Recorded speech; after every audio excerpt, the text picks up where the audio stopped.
What happened Ferrari's on pole. in qualifying Ferrari is on pole. for the Chinese Ferrari's on pole. Grand Prix? Ferrari's on pole. Where's not Charles, is it?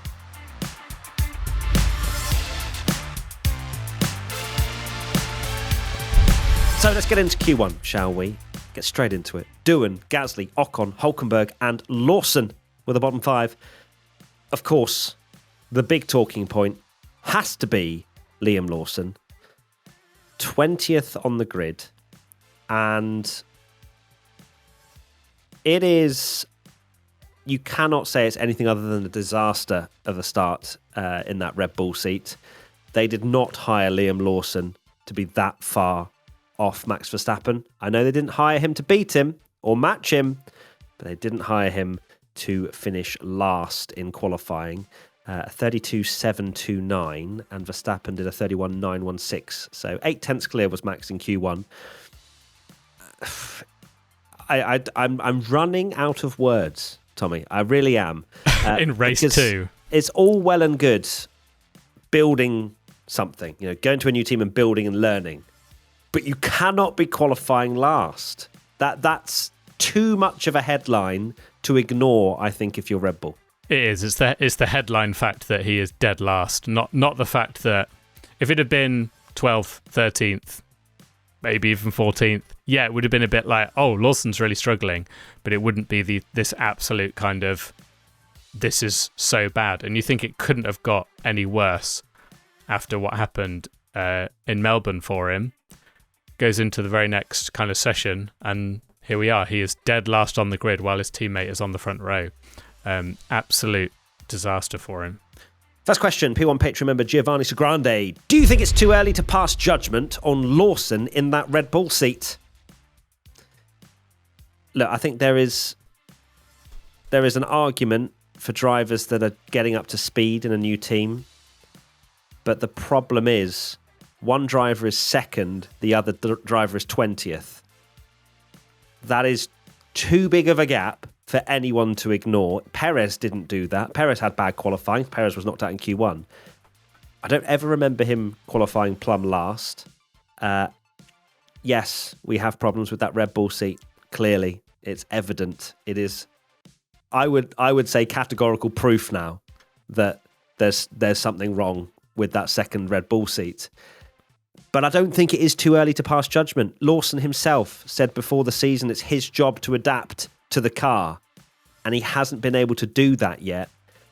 He needs to show improvement quickly, otherwise the chatter will be who's going in that seat next. If we'd have said too early to pass judgment on Lawson, I can't believe we're at this stage already that it is that you can pass judgment on him, because it is an absolute disaster that it's this early on in the season. The only way we could be talking about this even being a thing and judging him so early as if he'd had the worst start imaginable, and he has had the worst start imaginable. It is so poor.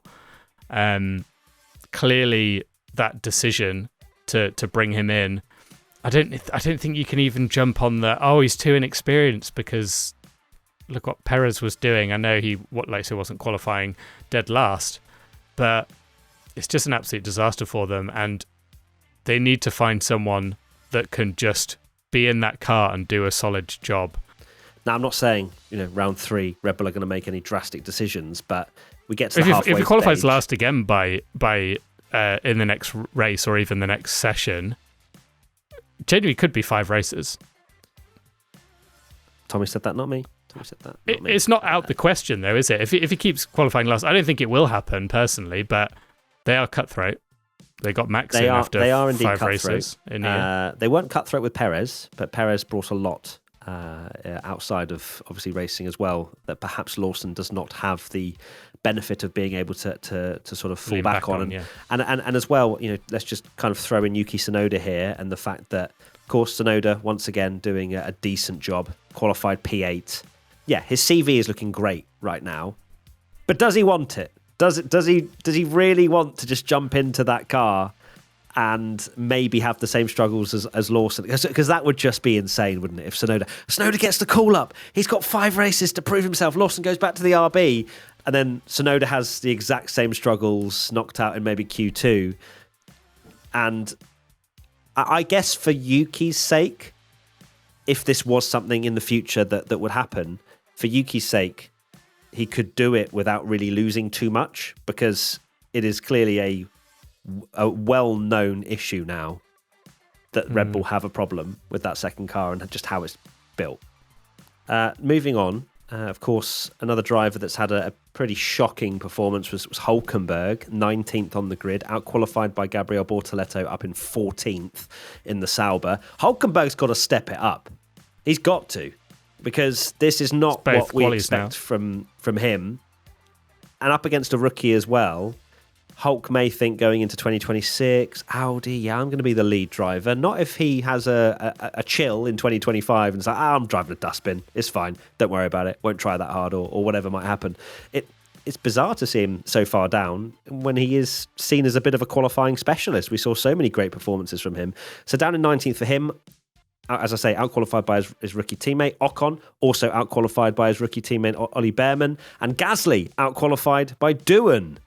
Yes, I love to see that from Doohan. Just the fact that he's able to, I know it's, deliver is probably a strong word. He was still knocked out in Q1, but that's more of the Alpine than it is anything else. From Doohan personally, to beat Gasly in a qualifying session so early on, props to him.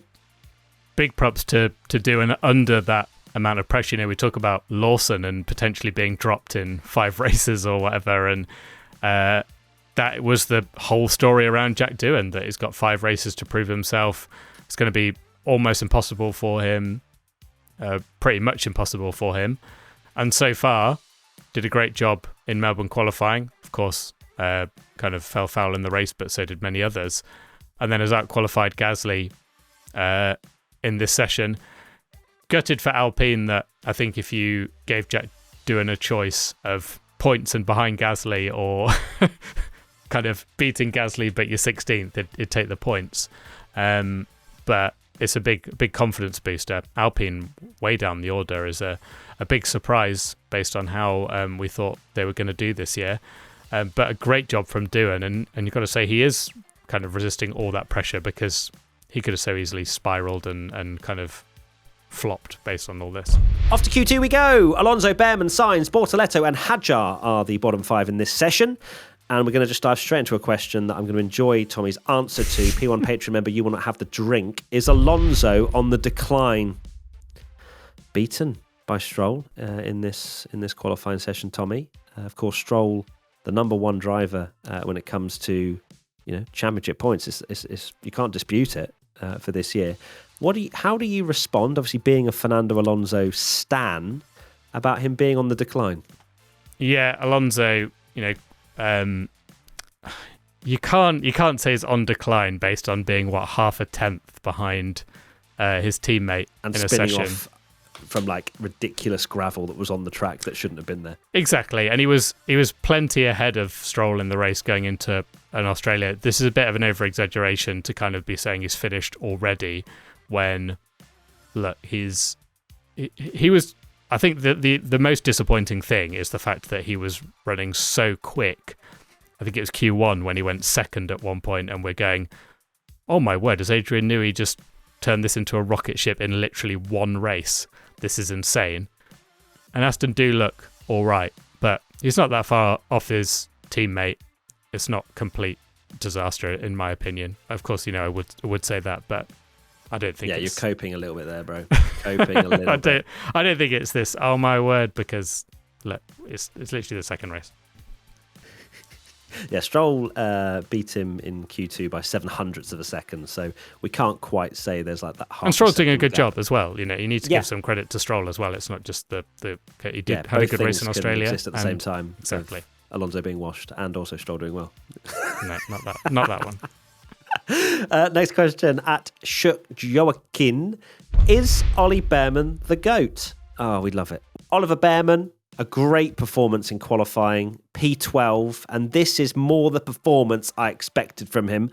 I think it's clear that we've got a bit of work to do in the Ollie camp when it comes to wet conditions, but that will come with experience. Some drivers learn quicker than others, but in the dry, that is a great performance from Ollie to beat Ocon so comprehensively in Q1 by 0.4 of a second, and then improving his time by 0.3 and finishing 12th with a 31.9. Of course, it's a sprint, very unlikely to finish in the top 8, but it's a confidence builder for sure, and I think that will settle him quite nicely going into main qualifying tomorrow. You mentioned about him kind of having struggles in the wet, but let's not forget, he had an absolute shocker in Melbourne, even in the dry sessions where he crashed and then he beached it. So for him to actually bounce back from what is an absolute disastrous debut, we've spoken about the likes of Lawson and how other drivers in the past that once you get on a bad run of form, you can easily just kind of, it gets worse and worse and worse, and you can't kind of build your confidence back. For him to put in a performance like that straight away is an absolute kind of dream return. It's an amazing performance to be up in P12. Don't think the Haas should be there based on his experienced teammate as well. And to do it when he had such a poor kind of first weekend, showing that he can put those kind of bad moments behind him and just get on with it. So it's very impressive from Behrman. Absolutely. And the storylines continue. Carlos Sainz, definitely worth mentioning, down in 13th. And I think it's fair to say down when his teammate Alex Albon qualifying P9, just on the fringes of the points, just outside of. Carlos, it's...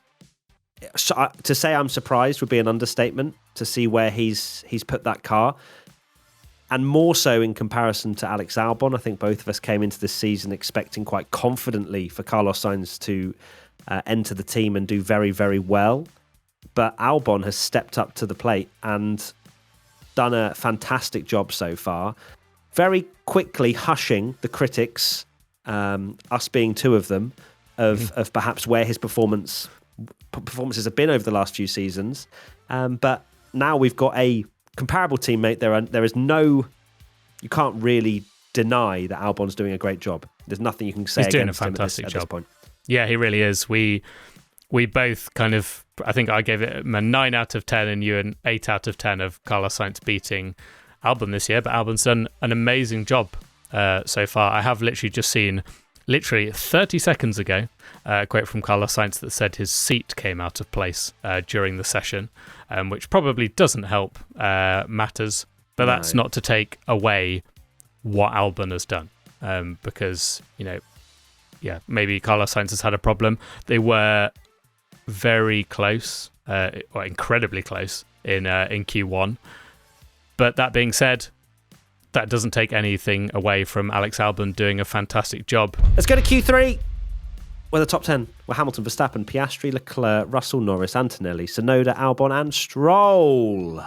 First question, P1 Patreon member Bois Lumpa. Hamilton flop is the greatest thing Matt did. Thanks for the jinx.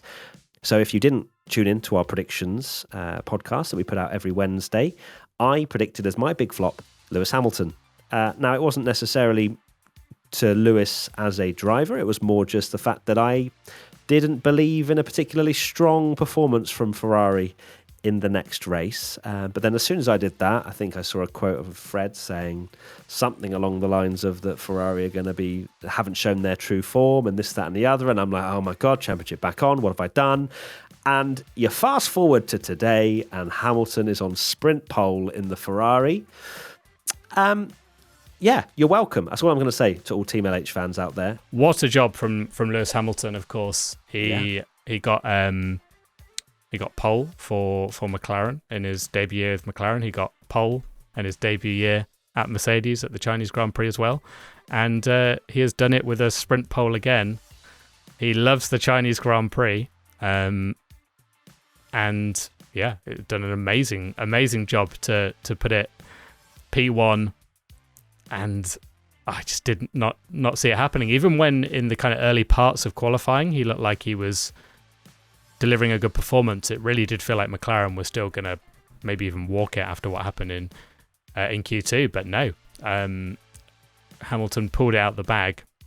And he's got an amazing kind of fan base and normally runs well there. So what a place to do it. He just kind of hoping that he can do it in the main race as well, because that's obviously where the big points are delivered. Indeed. It was a phenomenal job from Hamilton. It was a really cool moment to see him get his first, not full pole position, but sprint pole with Ferrari. But we're going to get onto this next question, and I think this is a big talking point. Question from P1 Patreon member Alan Enderpay. Are McLaren not severely ahead as we originally thought? This is a tough one to measure right now. I still categorically, wholeheartedly believe McLaren are the fastest package. We saw that in glimpses across this qualifying session. We saw it last time out in Australia. Now, Norris has said the car's difficult to drive. There are mistakes in it.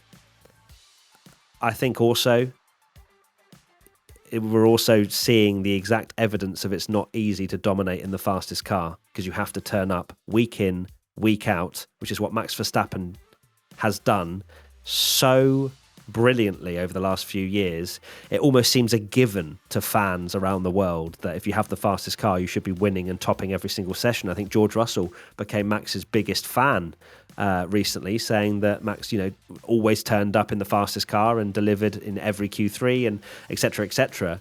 What I will say is my final point on this is that this won't matter that much if McLaren lock out a 1-2 in the main qualifying. Norris can easily gain a few positions in the sprint if he's aggressive. Oscar can still win the sprint from third. If they manage that and also do a great qualifying tomorrow, we won't talk about this.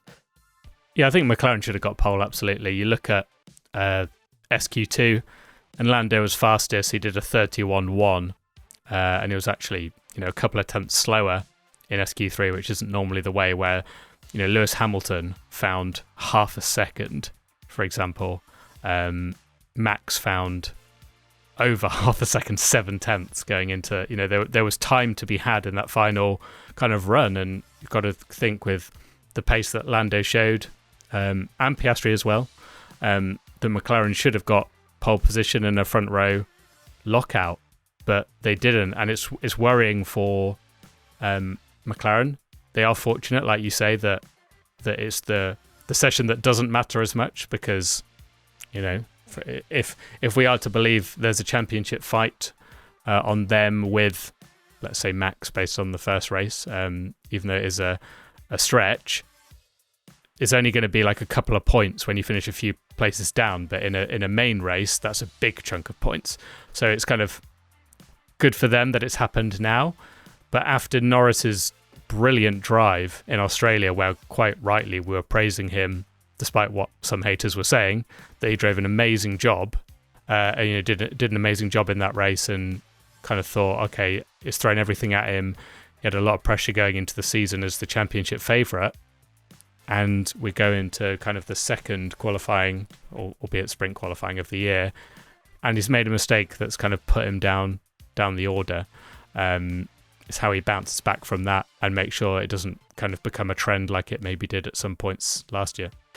Question from P1 Patreon member Ted from the Discord. Max and Lewis turn 1. How do you think this will go? Well, I don't think it'll be that crazy. But then whenever I say that, things might pop off. It's an interesting turn 1, isn't it? It's very long. You can easily try and swoop it round the outside to then get the inside. However, if you then look back to what Lando Norris attempted in the sprint last year, was it not, where he attempted to go around the outside and got on the dirty part off the racing line, and found himself going wide, lost a handful of positions. So I'm in so many minds about how Max is going to play this. On one side, he knows that this is a different championship fight, where we could have plenty of teams having a good opportunity of winning races. He knows full well that McLaren are the fastest package. He's got one of the McLarens right behind him. He's got Lando in 6th. Does he just think, right, I've got to beat the McLarens in this situation? It's only the second race. Hamilton may well turn out to be a title contender, like my mum predicted before the start of the season. So Max will go for the win, don't get me wrong. I also don't think he's going to go too crazy if he's still ahead of the McLarens, because that, I believe, is where everyone's full focus are on in terms of who's going to be the championship favourites. Yeah, half of my brain is going, it's Max Verstappen is always, like, he always goes for it, even with any kind of context. And you've also got the added fact that it is Lewis Hamilton. And while some would believe, it's very early, too early to say how this championship is going to go, that maybe, is Verstappen looking at the McLarens as his championship rival? Probably yes, more than Lewis Hamilton. It's still Lewis Hamilton who he's had history with, and he's going to want to put one over on him. And that is just the way Max drives and always has driven, that he doesn't care who it is, who the context is. He almost wants to scare everyone into racing him, and that has worked in his advantage. But the other part of my brain is kind of thinking, surely in a sprint weekend he's just got to bag these points here, and that McLaren are a bit further down the order, and he just needs to keep himself scoring lots of points. He did that brilliantly in Australia. Keep himself there, and if Red Bull can somehow turn the deficit around, or McLaren, make the odd mistake here and there, he can be the one to capitalise, because you can never write him out. Yeah, I'm fascinated to see how this unfolds. For me, the favourite going into the sprint is still Oscar Piastri from third. Yeah. It has to be, because that McLaren is very, very quick. And Oscar's going to want to gain a few points on Lando, because he lost so many in Australia due to that mistake. So sign me up is all I'm going to say. It's so good. It's so set up beautifully. So that is it. Thank you, everybody. We'll see you very soon, tomorrow, in fact, for sprint race roundup and main quali roundup. And then we've got the race on Sunday. Lots of excitement. This championship is going down to the wire. Okay, no, it's literally the second race now. What's going on? Come on. We're back. This is 2025. We're so back. For Hamilton and Ferrari on pole, yes, please. Bye. Goodbye.